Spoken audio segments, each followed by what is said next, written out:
High in the mountains of central Bougainville lies the ruin of what was once one of the largest copper and gold mines in the world. It was forcibly closed more than 30 years ago during an insurgency sparked over the mine's environmental impact and small profit share paid to landowners. Now, decades on, communities say the waste from the mine contaminates their local water supplies and destroys their forests. Every single day is a challenge, and mentally I should say the future is always, unsure. It's always bleak. When the mine was abandoned, it was never wound up properly.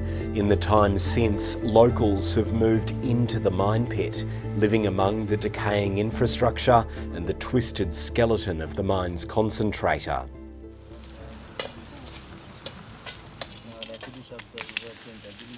Here, they risk being crushed by collapsing rocks as they mine and pan for gold.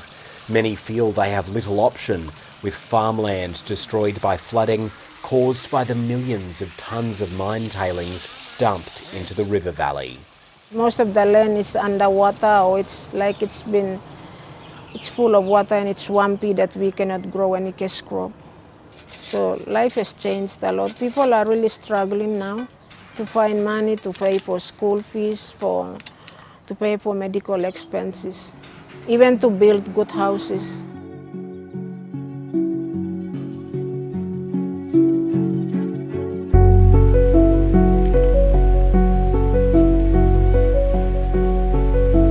Water from the mine's drainage tunnel is tinted an unnatural blue from copper contamination. It flows downstream, turning rocks the same colour. Here, it joins with the Kawarong River. It's deadly for river fish, which communities say are now sparse. The water leaves people with an itchy, burning sensation on their skin.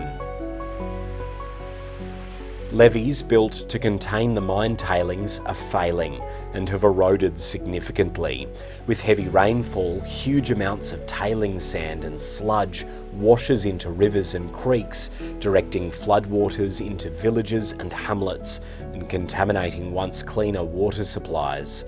Here at Kuneka village, in an area known as the lower tailings, only a few homes are accessible without wading through deep water. People have left here and moved closer to the mountains in search of higher ground and cleaner water.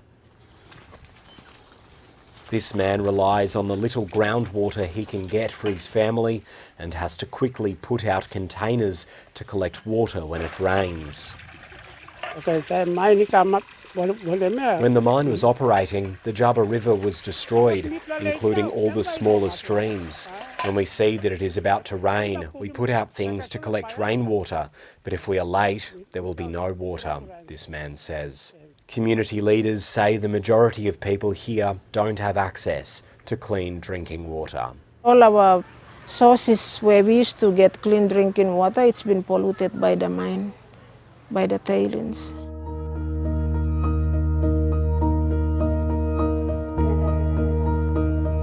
Further downstream, along the Jaba-Kawarong River Valley, forest and wetlands have been replaced by sludge and tailing sand. Dying trees are dotted around this near-empty landscape.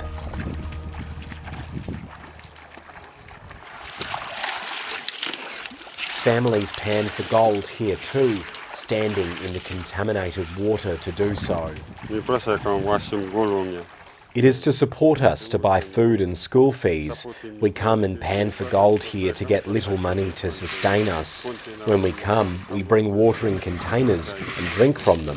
Here, you cannot wash or drink from the river. The entire forest is already damaged by the mine waste. For the first time, the widespread environmental damage is being comprehensively assessed by a team of scientists. It's being mostly funded by Rio Tinto, who committed to the assessment following a human rights complaint made to the Australian government. In 2016, Rio Tinto divested from the mine, transferring its majority shares to the PNG and autonomous Bougainville government. While it's agreed to the assessment, complainants and human rights groups want Rio Tinto to commit to funding remediation.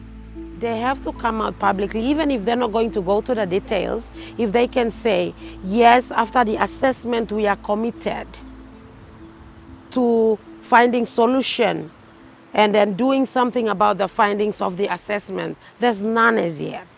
While this assessment is expected to lay bare the enormous scale of environmental and emotional damage from the mine, the Bougainville government intends to reopen it. It sees the millions of tonnes of copper and millions of ounces of gold estimated to still be here as the key to financing their independence. The government signed a resolution with landowners last year to reopen the mine. Although it'll cost billions to get going again, the government needs to supercharge its revenue. It's hoping to be independent from PNG by 2027, but is still mostly reliant on government grants. If the mine opens, the mine is expected to operate for 28 years. And it's expected to make returns in excess of 58 billion US dollars. So that's a lot of money there. The assessment reports back mid-next year, but many on the ground feel an urgency to figure out if, how and when their situation will be resolved. The fundamental that we cannot erase and deny is the fact that after doing our business, we come back onto this lifeless land that all of us did not have a say in decision making. So it only takes all of us to work together in solving the problem that was instituted and imposed upon us.